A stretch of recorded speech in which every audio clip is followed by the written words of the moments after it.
Nshuti muvandimwe ukurikira Urwibutso STV, nongeye kugusuhuza mu izina rya Yesu. Ubushize twabanye mu byigisho bitandukanye, aho twarebye inkomoko y'ikibi, aho twarebye uburyo urugamba rwatangiye, aho hari uwishyize hejuru mu ijuru agashaka gufata umwanya utari waramugenewe kuko yari ikiremwa, akaba n'umwanya w'umuremyi. Uyu munsi rero tugiye kureba igisubizo Imana yatanze kuri icyo kibazo cyari cyavutse. Mbere yuko tujya mbere, reka dusenge.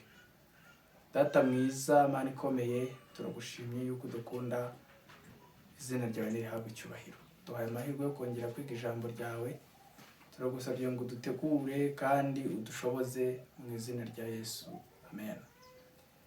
Ubushize twarebeye hamwe isomo ryatubwiraga uburyo Satani cyangwa se Lucifer wahoze ari ukomeye mu ijuru ahagarariye abandi bamarayika, atanyuzwe n'umwanya yari yarahawe, bityo bimuviramo kubura n'uwo mwanya yari yarahawe.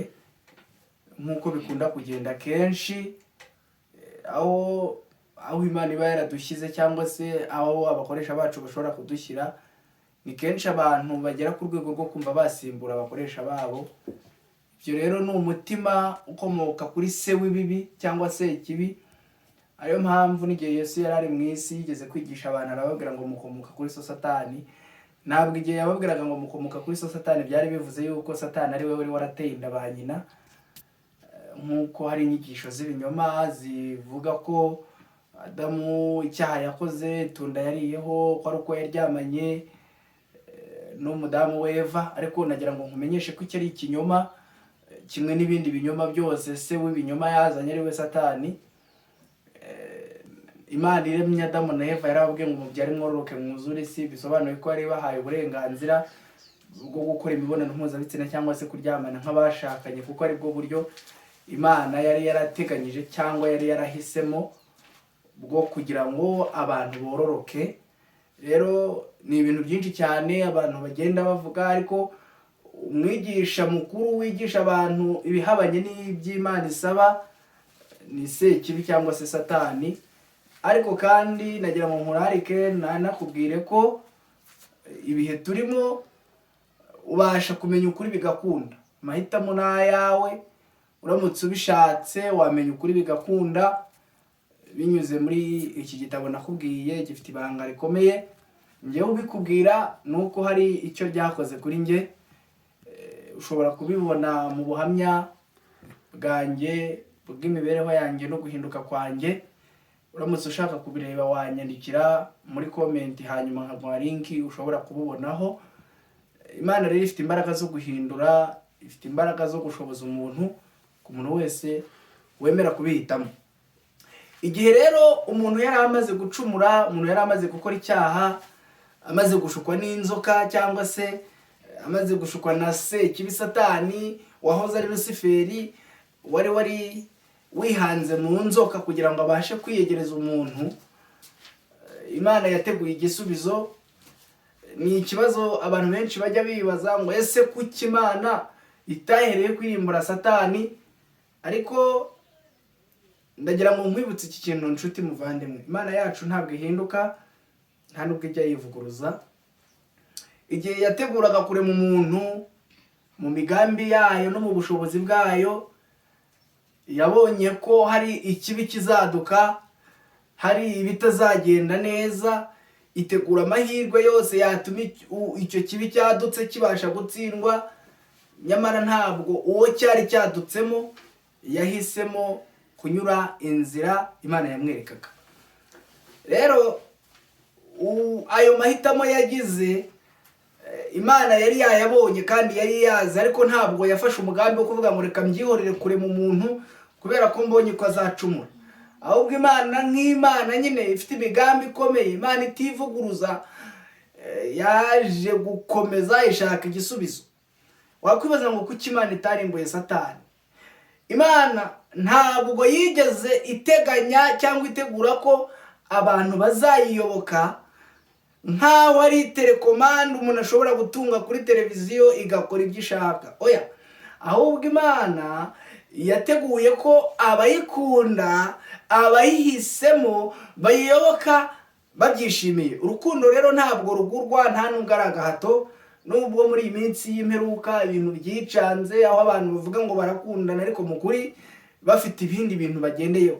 Imana rero yo yashimye ko izatwereka uko iteye n'imico yayo, maze tukayihitamo tukayikunda. Nibyo yakoreye abamarayika, barayikunda. Cyokoze umwe muri bo, umwe twize witwaga Lusiferi, wari umukire w'utwikira, ntabwo yabishimye.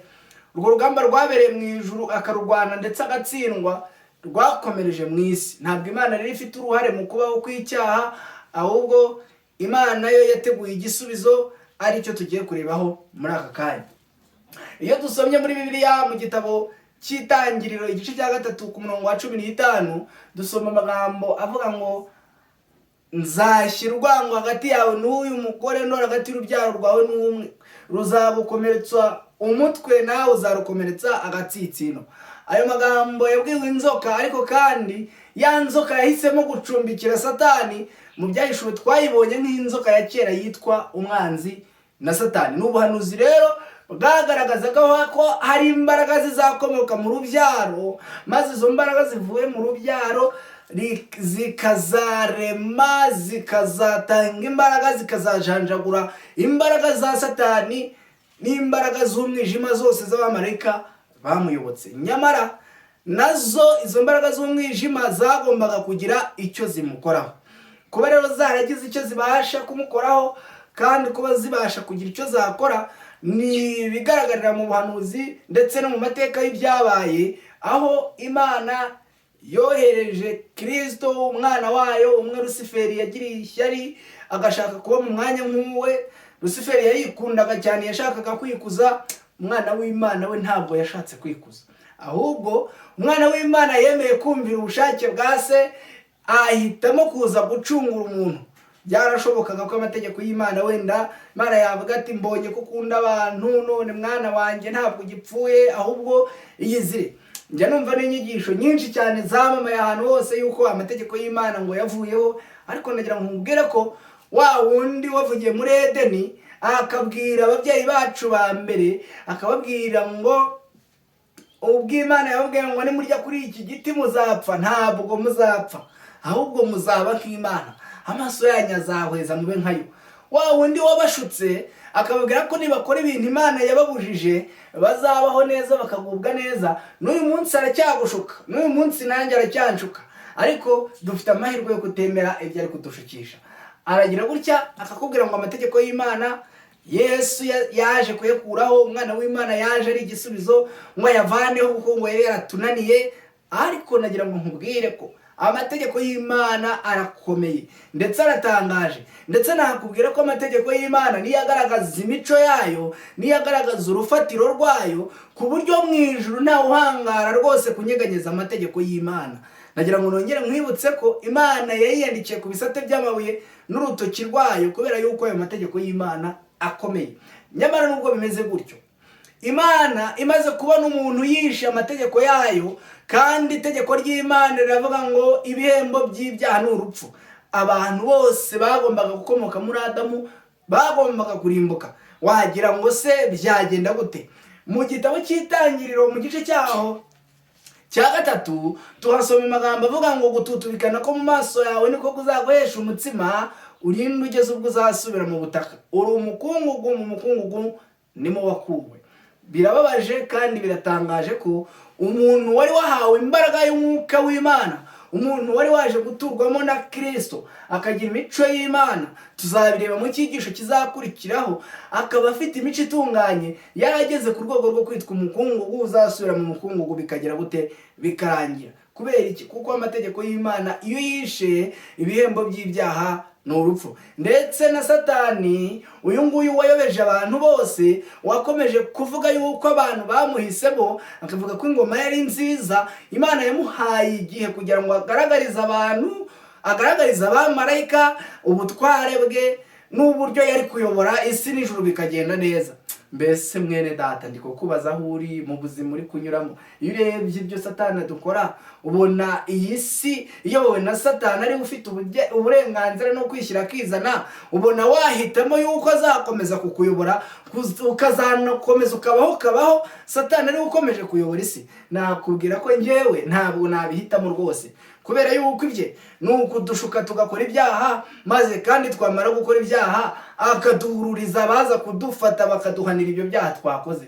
Ariko Imana yacu yateguye gahunda nziza, yahereye ku mwana wayo aza mu isi. Isezerano ryatangiwe muri Edeni, Adamu na Eva bahabwa isezerano rivuga ko hazaboneka urubyaro ruzajanjagura umutwe w'inzoka, nubwo nayo izarukomeretsa agacitsino.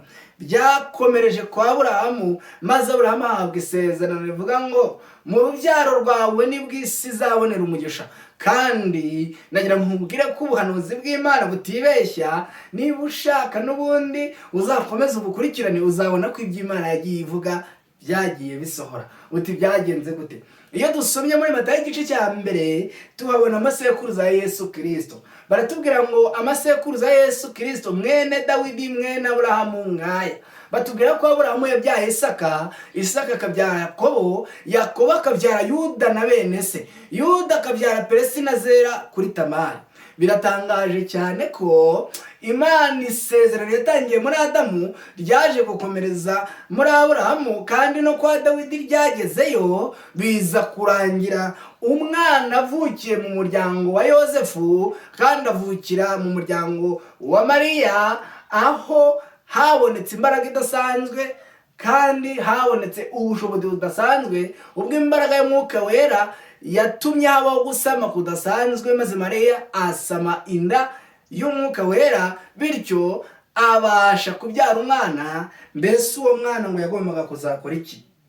Iyo dusomye muri Matayo igice cya mbere umurongo wa 14 na 18 handitse ngo kuvuka kwa Yesu uko kwagenze. Mbese kuvuka kwa Yesu, wa wundi wari Imana, wa wundi Satani yashatse guhirika, kwagenze gute?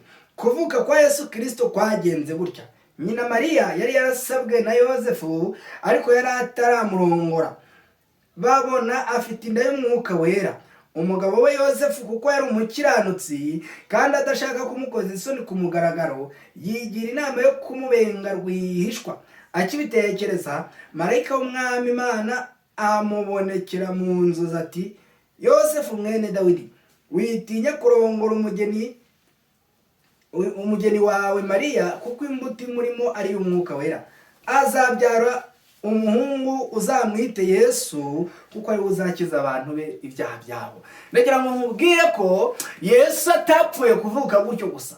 Ntabwo yaje kuvuka ku buryo gusa bira mupango cyangwa ku bintu byaho, oya, ahubwo yavutse kuri misiyo ikomeye. Mbese iyo misiyo ni iyihe? Amadini menshi, ababwiriza benshi barimo barakubira ku bukene dufite, barimo barakubira ku bibazo dufite, bakavuga bati ngwino nkwereke Yesu gukiza inyatsi, ngwino nkwereke Yesu gukiza karande, ngwino nkwereke Yesu gukiza imikoshi, ngwino nkwereke Yesu guha amafaranga. Ariko nagira ngo nkubwire ko igisubizo Imana yatanze cyari kigendanye n'ikibazo cyabaye. Ikibazo umuntu yari yageze muri Edeni, ntabwo yari yabuze ibyo kurya, ntabwo yari yabuze inzu, ntabwo yari yabuze imyambaro, ntabwo yari yabuze imodoka, oya, ahubwo yagize ikibazo cy'icyaha. Kandi kubera ko ibihembo by'ibyaha ari urupfu, Yesu kugira ngo adukize urupfu yagombaga kudukiza ibyaha, maze twamara gukira ibyaha bityo tukaba dukiza urupfu. Niyo mpamvu batubwiye muri Bibiliya ngo uzabyara umuhungu, uzamwite Yesu, kuko ari we uzakiza abantu be ibyaha byabo. Yesu rero misiyo yamuzanye kwari ugukiza abantu ibyaha byabo. Nagira ngo nkubwire ko iki ari igisubizo kidashidikanywa, igisubizo tudashobora kwirengagiza. Yesu niwe ukiza abantu be ibyaha byabo. Yesu rero kandi dusoma muri Yohana igice cya mbere umurongo waho wa 29, aho Yohana yabonye Yesu azahari aramubwira ati, nguyu umwana w'intama w'Imana ukuraho ibyaha by'abari mu isi. Igisubizo Imana yatanze rero ni Yesu, ariko Yesu ukuraho ibyaha by'abari mu isi. Ntabwo ari ubukene aje kudukuriraho, nubwo nabwo ntabwo bishimishije Imana ko tubaho muri ubwo buzima, ariko bibaye ngombwa Imana yemera ko tubinyuramo, ariko Imana irashaka ko dukira icyaha. mwene data rero, igisubizo Imana iduhaye, igisubizo Imana itweretse gikomeye, ni uko Yesu wari Imana ubwe yemeye gupfa kugira ngo dukire, akaba igisubizo gikomeye, akaba incungu y'ibyaha byacu, agapfa twari gupfa, twari kurimbuka buheriheri. Mbese ntabwo wakwemera ukamusanga ukamusaba kukubabarira ko yapfiriye ibyaha byawe n'ibyaha byanjye? Niba umwemereye, abasha kuguha gukiranuka. Tuzakomeza turebe uburyo umuntu abasha gukira, umuntu abasha kwakira Kristo mu mibereho ye. Ariko niba ubishaka, nakurarikira kwiga Bibiliya y'ijambo ry'Imana, kandi ugafata igihe ugasenga. Ntuvuge ngo ntabwo nzi gusenga, oya, ahubwo umubwire uko uzi, uko ushoboye, nabyo arabyumva. Yesu aguha umugisha, Yesu aguha amahoro, kandi aguhe kumwiringira, kuko niwe gisubizo cyacu. Nibyo ngusabira, nanjye nisabira mu izina rya Yesu. Amen.